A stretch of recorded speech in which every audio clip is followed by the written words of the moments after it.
नमस्कार, मैं हूं अंकुर। आप देख रहे हैं सत्य हिंदी। एक नजर अब तक की सुर्खियों पर। ट्रंप ने दिए जंग खत्म करने के संकेत, बोले अपने लक्ष्य के करीब पहुंच गए हैं। जंग खत्म करने वाले दावे पर ईरान का पलटवार, कहा यह ट्रंप की मनोवैज्ञानिक चाल है। अमेरिका ने ईरान को दी तेल बेचने की छूट, 14 करोड़ बैरल तेल आएगा बाजार में। मुस्तफा खामनेई का कड़ा संदेश, कहा दोनों देश नाकाम रहे। नाटो देशों पर भड़के ट्रंप, बोले कायर अमेरिका के बिना कागजी शेर। मोदी ने बहरीन से की बात, हमलों की निंदा की। अमेरिका के राष्ट्रपति ट्रंप ने फिर युद्ध से निकलने वाला बयान दिया। उन्होंने कहा कि अमेरिका अपने लक्ष्य के करीब पहुंच गया है। ईरान के साथ जंग अब खत्म हो सकती है। अमेरिका सैन्य कार्रवाई कम करने पर विचार कर रहा है। ट्रंप ने हॉर्मुज जलडमरू मध्य पर भी बयान दिया। उन्होंने कहा कि इसकी सुरक्षा अब दूसरे देश करें। जो देश इस रास्ते का इस्तेमाल करते हैं वही जिम्मेदारी लें। ट्रंप ने साफ कहा कि अमेरिका को इसकी जरूरत नहीं है, हालांकि जरूरत पड़ने पर अमेरिका मदद करेगा। उन्होंने कहा कि ईरान खतरा खत्म होने के बाद हालात सुधर जाएंगे। ईरान ने अमेरिका के जंग खत्म करने वाले दावे को खारिज कर दिया, लेकिन ईरान को इस पर भरोसा नहीं है। ईरान के एक वरिष्ठ अधिकारी ने कहा कि इलाके में अमेरिकी सैन्य ताकत कम नहीं हुई है। ईरान के मुताबिक हालात पहले जैसे ही हैं। उन्होंने ट्रंप के बयान को मनोवैज्ञानिक चाल बताया, कहा यह बाजार को नियंत्रित करने की कोशिश है। इस बीच अमेरिका और सैनिक भेज रहा है। ईरान ने कहा कि जवाब भी बड़ा और यादगार होगा। अमेरिका ने ईरान को तेल के मामले में 30 दिन के लिए बड़ी छूट दी है। ईरान अब समुद्र में रुका हुआ तेल बेच सकेगा। ये तेल टैंकरों में लंबे समय से पड़ा है। इसकी मात्रा करीब 14 करोड़ बैरल है। ये बहुत बड़ी मात्रा मानी जा रही है। इतना तेल दुनिया की 1.5 दिन की जरूरत पूरी कर सकता है। ट्रंप प्रशासन ने इसको लेकर अस्थायी अनुमति दे दी है। अमेरिकी ऊर्जा एजेंसी ने ये जानकारी दी। इस फैसले से बाजार में तेल की सप्लाई बढ़ेगी, कीमतों को काबू में रखने की कोशिश की जा रही है। अमेरिका ने जो ईरान को तेल पर बड़ी छूट दे दी है, उस पर अमेरिकी राजदूत माइक वॉल्ज बोले हैं। उन्होंने बताया ये तेल पहले से टैंकरों में मौजूद है, अब इसे बेचने की अस्थायी अनुमति दी गई है। अमेरिका का मकसद तेल की कीमतों को काबू में रखना है। ईरान पर आरोप है कि वो कीमतें बढ़ाना चाहता है। हॉर्मुज जलडमरू मध्य अभी भी बंद है। इससे दुनिया की तेल सप्लाई प्रभावित हुई है। करीब 20% तेल इसी रास्ते से गुजरता है। अमेरिका ने भारत और जापान जैसे देशों को राहत दी है ताकि इन देशों को तेल की कमी ना हो। इस फैसले से बाजार में कुछ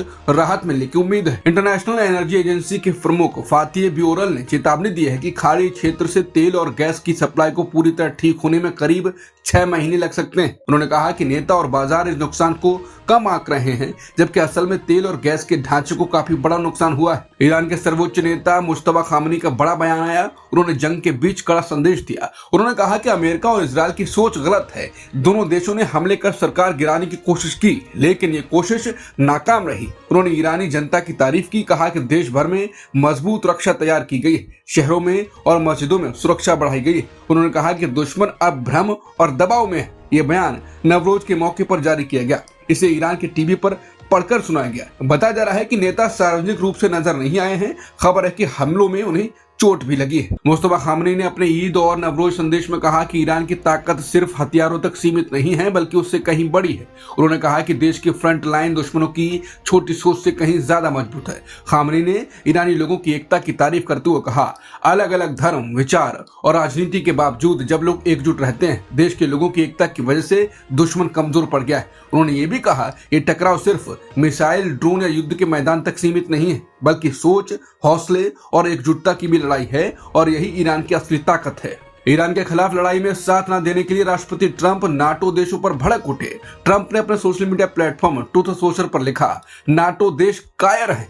अमेरिका के बिना नाटो की ताकत कुछ भी है, ये सिर्फ कागजी शेर की तरह हैं। उनका आरोप है कि नाटो देश ईरान के खिलाफ लड़ाई में साथ नहीं आए। ट्रंप ने कहा कि अब जब खतरा कम हो गया है तो वही देश तेल की बढ़ती कीमतों की शिकायत कर रहे हैं, लेकिन हॉर्मुज जलडमरू मध्य को खोलने में मदद नहीं कर रहे। उनका कहना है ये काम आसान है और इसमें ज्यादा जोखिम भी नहीं है, फिर भी कोई आगे नहीं आ रहा। ट्रंप ने नाराजगी जताते हुए इन देशों को कायर कहा और कहा कि अमेरिका इसे याद रखेगा। ईरान के स्पीकर मोहम्मद बाकिर गालिबाफ ने दावा किया है कि उनके एयर डिफेंस सिस्टम ने अमेरिकी F-35 स्टेल्थ फाइटर जेट को निशाना बनाया। उन्होंने इस घटना को अमेरिका की अजेय ताकत के मिथक के टूटने जैसा बताया। हालांकि अमेरिका ने कहा कि जेट ने इमरजेंसी लैंडिंग की और पायलट सुरक्षित है, लेकिन उसने गिराए जाने की पुष्टि नहीं की। पीएम मोदी ने बहरीन के राजा से बात की है। उन्होंने किंग अहमद बिन ईसा अल खलीफा से फोन पर चर्चा की।